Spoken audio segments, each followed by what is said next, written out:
With 97% of the first crop harvest completed, Guyana's rice farmers have yet again shown their resilience in the face of many challenges, producing another record harvest of nearly 10 million bags of paddy sold to millers. For the first crop, farmers had sown a total of just under 239,000 acres and have harvested 97% of that amount to date. That's in spite of the early onset of the May-June rains, testament to the extensive upgrades to drainage systems across the country and also upgrades to dams and farm-to-market roads in rice-growing areas. The GRDB has been stressing to farmers the importance of planting within the planting season, that is, November 15 to December 15 and from May 15 to June 30. But many farmers, due to a variety of factors, have been planting outside these planting seasons, some by as much as a month outside, as was the case this last crop, resulting in some farmers being at risk of losing their crop due to the seasonal rains.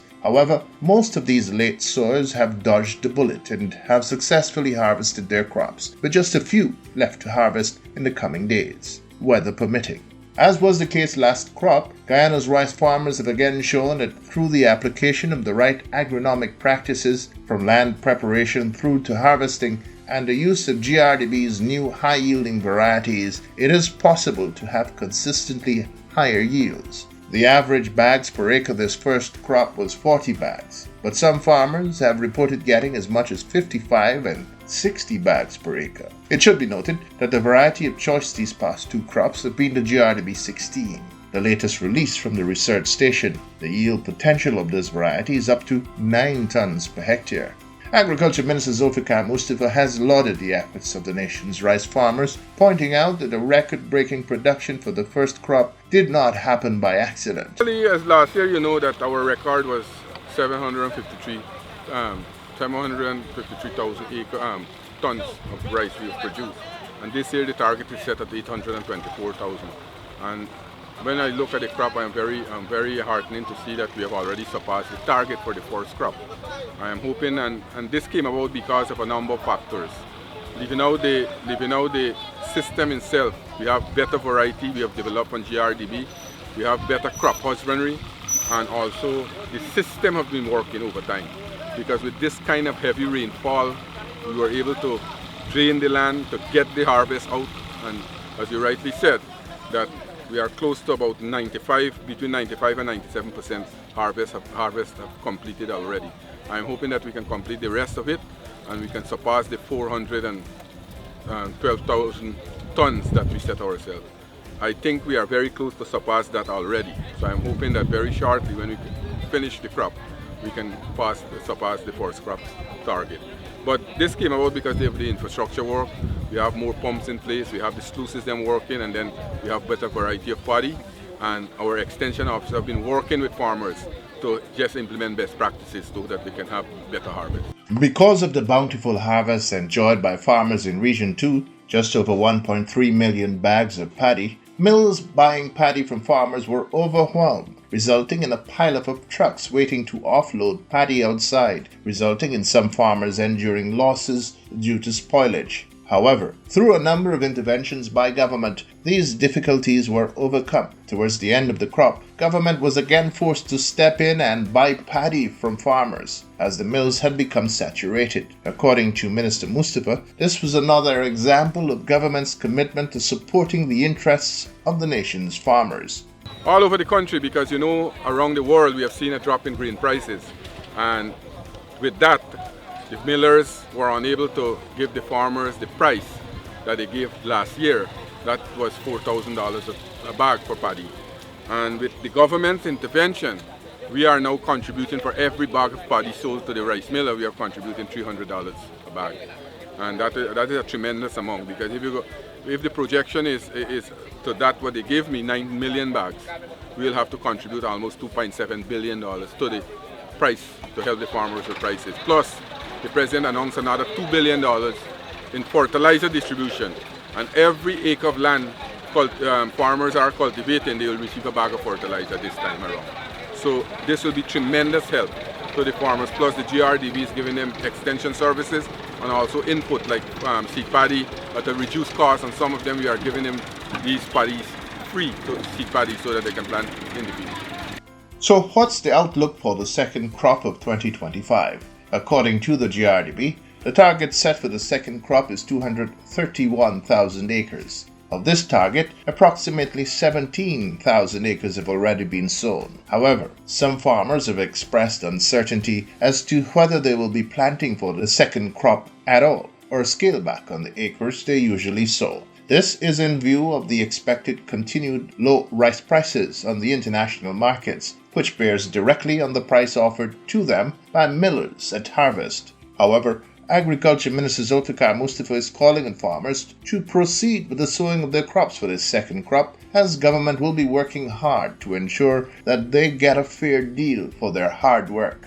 Well, the government never neglect these industry, and we will continue to work to find more lucrative market for farmers' paddy. I'm hoping that by the next crop we can have a better price. As you said, that some of the farmers have been expressing some issue that they don't want to go back, but we have been advising them to go back because I am hoping that the price can be maintained or we can get more market, like places like the Dominican Republic and other places around the Caribbean and around the world. We are hoping that to get more lucrative market. President of the Rice Producers Association, Mr. Lika Rambridge, has also commended the efforts of the nation's rice farmers this first crop, whom he said prevailed despite the many challenges they faced, even from the start of the crop. At the beginning of harvesting, we had a sudden downpour of rain, and that had driven fear in that we might have a low yield because of the conditions. The rice give a lot of bearing and lodging take place, and we had some flooding. But with that, the sun came out and we had on and off rain, but the harvesting commenced and we had a very good harvest.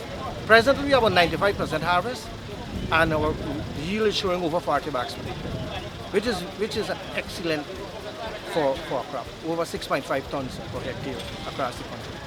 Very good harvest. We harvest over 3.5 million bags of paddy. Region 6, close to 3 million bags of paddy. Right? Across the country, it's over 9.5 million bags of paddy. All the mills have enough to check with capacity with the amount of paddy that they harvest. Very good crop. The RPA president had this to say about the second crop this year, sowing for which is now underway. For this crop, because of the conditions, we might see a lower acreage under cultivation because it takes into consideration the weather pattern, but we will have a good crop. It would turn out to be an excellent crop as well. Not as huge as the last crop, but it would eventually be a good crop. With the expected challenges of low rice prices on the international markets, farmers are being called on to approach the cultivation of this upcoming crop as a business, paying careful attention to keeping their cost of production to a minimum. President of the Rice Producers Association, Mr. Lika Rambridge, has been leading this call. Take into consideration what's happening globally in terms of the rice marketing, right? We have recognized that the rice is on a downward trend, a lot of excess rice in the world market, and our prices continue to decline. Taking this into consideration and appealing to farmers to be vigilant of what they're doing, take steps to cut on all unnecessary costs, and do as much as you can to bring down your cost of production. What would you describe as unnecessary cost?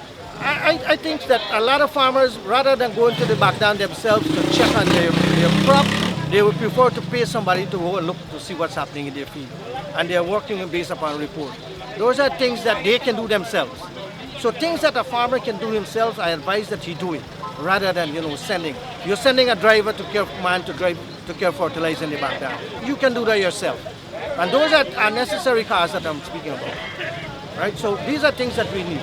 We can go a lot of wear and tear, extra wear and tear that we can incur can be deferred if we do what is the precaution, take precaution, given the condition that the price will fall. And those farmers who access resources from the mills, what would you say to them? I am appealing to them again that it is cheaper for them to go to the bank and access a loan rather than if millers go to the bank take the loan and loan it back to them at a higher interest rate. Come on, farmers, we need to wake up and smell the coffee. We cannot continue taking loan off a miller who is borrowing from the bank himself. You go to the bank and borrow your money and you pay a minimum interest rate, and you will survive. I'm appealing to you that the price would continue to stay low for a couple of crops.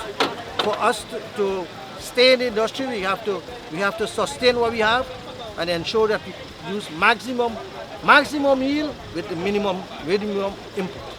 GRDB's forecast of expected rice cultivation by region indicate that Region 2 is expected to cultivate just over 32,000 acres, in Region 3 just over 16,000 acres, while across in Region 4 the target has been set at just over 9,000 acres.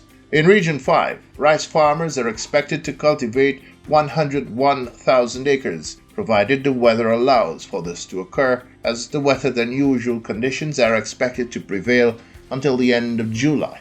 Weather allowing, Region 6 rice farmers are expected to cultivate 70,000 acres. In the meantime, rice farmers across the country have been assured that they will receive government's more than $2 billion in fertilizer relief for this second crop. This intervention by the PPPC government will see farmers receiving a bag of fertilizer for every acre of rice they cultivate, distribution for which is expected to begin in under 2 weeks.